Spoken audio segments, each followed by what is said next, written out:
which accords us the net-centric operational capability which is vital to modern days war fighting.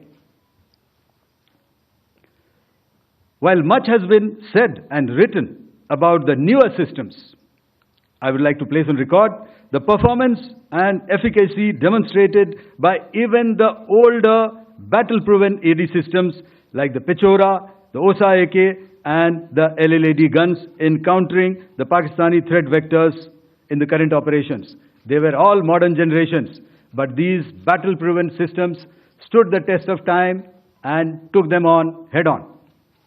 Another highlight has been the stellar performance of the indigenous air defense weapon system like the Akash system.